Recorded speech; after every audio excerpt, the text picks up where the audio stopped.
Assalamualaikum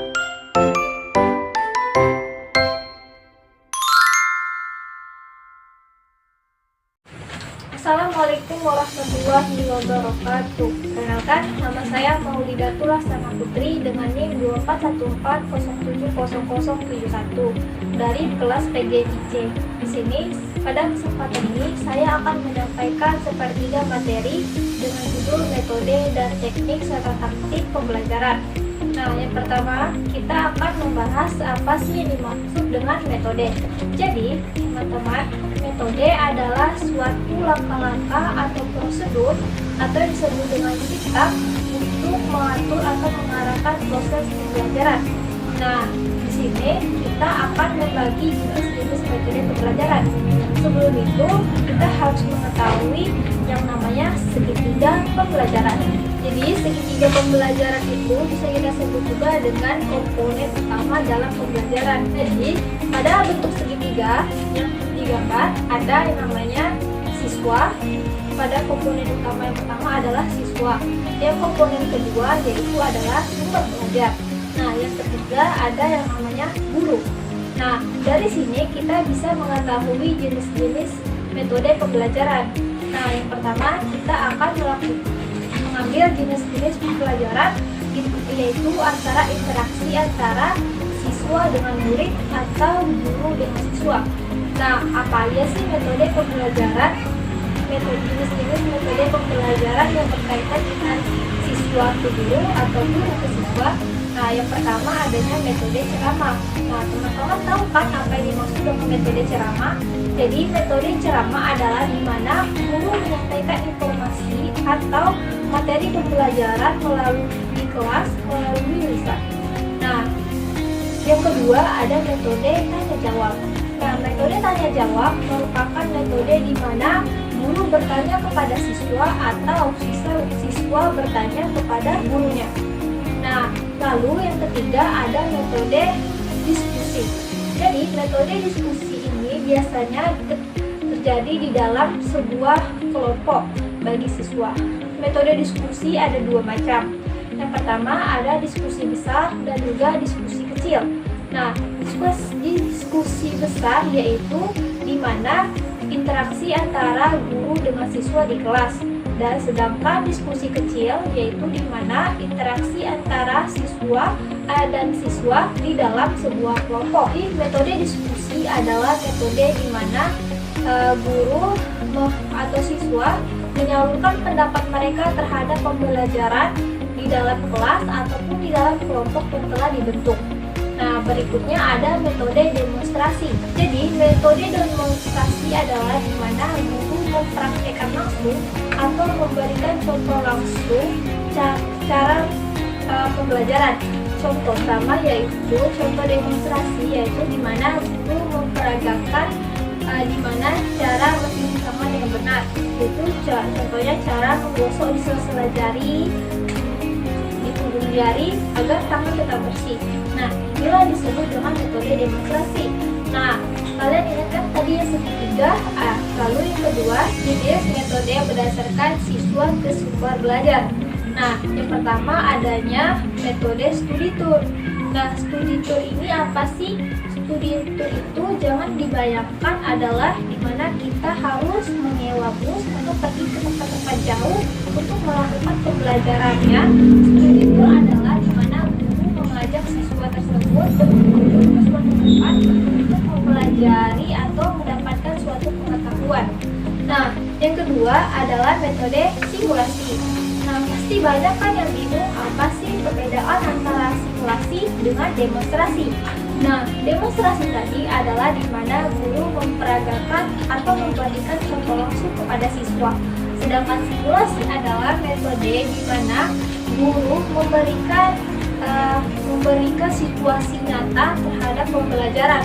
Contohnya sih memberi pertolongan pertama pada luka. Kita harus membuat adanya kejadian. Lalu kita harus tahu sebab dari dia kecelakaan sehingga kita bisa memberikan pertolongan pertama. Nah, jika kita sudah tahu kejadiannya, maka akan ada korban. Nah, disinilah akan terjadinya metode simulasi. Nah, karena metode simulasi itu adalah metode yang dimana akan menyerupai situasi nyata-nyatanya, namun masih dalam tahap simulasi atau dalam tahap contoh saja. Perbedaan antara metode simulasi dengan demonstrasi tadi adalah di mana metode demonstrasi adalah di mana guru memberikan contoh langsung dengan menggunakan benda ataupun tidak menggunakan benda. Nah, kalau metode simulasi itu adalah metode di mana guru memberikan contoh dengan kejadian yang semirip-miripnya dengan kejadian nyata. Nah, pada simulasi ini penggunaan alat itu dibutuhkan, sedangkan pada demonstrasi kadang tidak diperlukan alat. Yang berikutnya, yang pada segitiga pembelajaran tadi, kita akan mengetahui jenis-jenis pembelajaran dari guru ke sumber belajar. Nah, apa aja sih jenis-jenisnya? Yang pertama, jelas ada ceramah. Jadi, ceramah yang kita tahu adalah memberikan informasi kepada murid. Namun, jika itu adalah sumber belajar atau ke guru atau guru ke sumber belajar, maka metode ceramah yang digunakan seperti guru bisa menyusun materi sepenuhnya yang berpedoman kepada buku atau modul pembelajaran seperti LKPD. Nah, yang kedua adanya penemuan terbimbing. Penemuan terbimbing yaitu di mana guru menyiapkan sebuah kebutuhan dan kebutuhan sumber belajar secara lengkap dan menunjukkan langkah-langkahnya. Jadi siswa tinggal melaksanakan apa yang dibutuhkan. Contohnya adalah praktik sains atau di labor. Nah, jadi yang kedua yaitu adalah teknik pembelajaran. Nah, apa sih yang dimaksud dengan teknik pembelajaran? Jadi, teknik pembelajaran adalah cara yang lebih spesifik dalam menjalankan sebuah metode pembelajaran.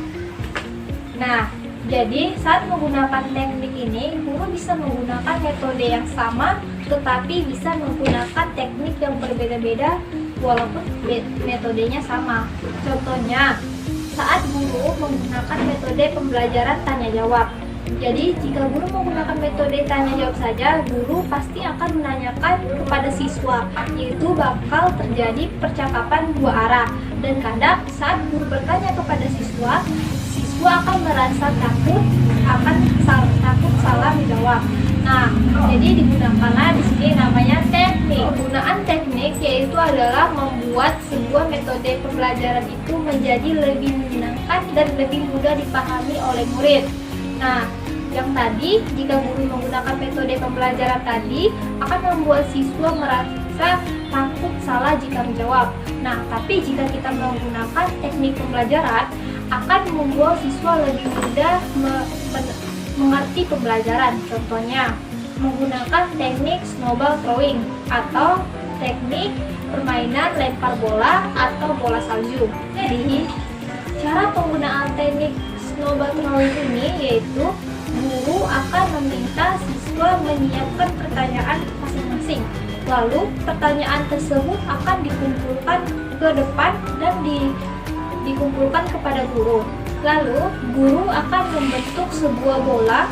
Lalu bola tersebut akan dilempar kepada siswa. Nah, jika bola itu berhenti di salah satu siswa, maka siswa harus menjawab pertanyaan yang ada di bola. Nah, jika siswa menjawab pertanyaan dengan benar, maka siswa mendapatkan poin atau mendapatkan hadiah. Nah, atau juga jika siswa tidak bisa menjawab pertanyaan, maka teman yang lain bisa membantu menjawab pertanyaan tersebut. Nah, jadi dengan menggunakan teknik ini, pembelajaran tersebut akan lebih masuk ke dalam dunia anak-anak, di mana anak-anak masih senang bermain. Jadi dengan menggunakan pembelajaran dengan teknik game atau sesuatu seperti model, simulasi, ataupun yang lain akan membuat anak-anak lebih paham dan mengerti pembelajaran. Yang ketiga, kita akan menjelaskan yang namanya taktik. Apa sih itu taktik? Jadi, taktik itu adalah cara atau kiat penyesuaian yang dilakukan guru saat proses pembelajaran berlangsung untuk mengatasi situasi yang tidak terduga. Jadi situasi tidak terduga itu yaitu di mana di dalam kelas siswa mulai merasa bosan dalam mengikuti pembelajaran atau ada siswa yang mengantuk. Nah, tapi guru tetap menjelaskan pembelajaran dan tidak mengganti teknik ataupun metode pembelajaran tersebut. Nah, jadinya siswa tersebut akhirnya dibiarkan tertidur dan pembelajaran malah menjadi tidak kondusif. Nah, ada siswa yang mengantuk atau bosan, guru tidak boleh hanya lanjut melaksanakan pembelajaran dan menjelaskan pembelajaran. Guru bisa berjalan-jalan di sekitar kelas sambil menyelingi penjelasan dan cerita yang menurut mereka menarik, sehingga mereka akan mendengarkan dan tidak merasa bosan. Nah, atau bisa juga mengajukan pertanyaan secara tiba-tiba. Nah, jadi dengan mengajukan secara pertanyaan tiba-tiba, siswa tidak akan mudah bosan atau mengantuk saat pembelajaran, karena dia harus menjawab pertanyaan yang akan diajukan gurunya secara tiba-tiba. Jadi, si peserta didik akan mendengarkan penjelasan guru. Nah, tapi juga harus diselingi dengan cerita yang mereka sukai, supaya pembelajaran lebih mudah dipahami oleh murid. Kita akan membahas dampak jika tidak menggunakan salah satunya. Yang perlu menggunakan metode pembelajaran saja. Nah, metode pembelajaran tadi adalah langkah-langkah atau prosedur yang dijalankan guru untuk mengatur perencanaan. Namun, jika guru tidak menggunakan teknik pembelajaran, maka pembelajaran yang dilaksanakan akan lebih membosankan atau lebih sulit terpahami. Guru hanya menggunakan metode ceramah. Nah, metode ceramah kan hanya berpesan kepada guru, dan guru juga tidak mengiringi dengan teknik atau taktik pembelajaran. Nah, guru hanya melakukan ceramah pada satu siswa yang berpusat kepada dia, dan siswa tersebut hanya menganggap guru tersebut berbicara sendiri karena tidak adanya interaksi langsung antara guru dengan siswa, sehingga pembelajaran lebih membuat siswa bosan dan tidak paham. Kedua, metode plus teknik. Nah, yang kedua, gurunya itu menggunakan metode juga teknik, tapi tidak menggunakan taktik pembelajaran. Apa yang bakalan terjadi di kelas? Jadi, jika guru menggunakan metode dan teknik, sebenarnya pembelajaran akan berjalan secara mudah dipahami. Namun, saat pergantian hari mendekati istirahat, siswa tersebut bakalan menunggu jam istirahat. Nah, disinilah penggunaan taktik pembelajaran, karena saat menunggu jam-jam istirahat, siswa mulai tidak mendengarkan pembelajaran. Jadi, penggunaan taktik di sini adalah penyesuaian tindakan yang dilakukan guru saat situasi tidak terduga tadi. Contohnya, jika pembelajaran sudah memulai waktu istirahat, maka seharusnya guru tidak hanya menggunakan metode atau teknik yang membuat siswa tersebut mendengarkan pembelajaran, tapi harus dialihkan ke sebuah permainan untuk mengalihkan mereka dari melihat jam untuk menunggu waktu istirahat saja. Nah, itulah yang disebut dengan taktik pembelajaran. Guru hanya menggunakan teknik dan taktik. Tanpa menggunakan metode pembelajaran, maka pembelajaran akan terjadi tidak terarah, karena metode pembelajaran tadi dibutuhkan dalam suatu pembelajaran untuk melakukan langkah-langkah proses pembelajaran untuk mengarahkan atau merencanakan proses pembelajaran. Nah, jika tidak ada metode pembelajaran, maka materi yang disampaikan akan kacau dan tidak memiliki tujuan yang jelas. Sekian penyampaian materi dari saya. Assalamualaikum warahmatullahi wabarakatuh.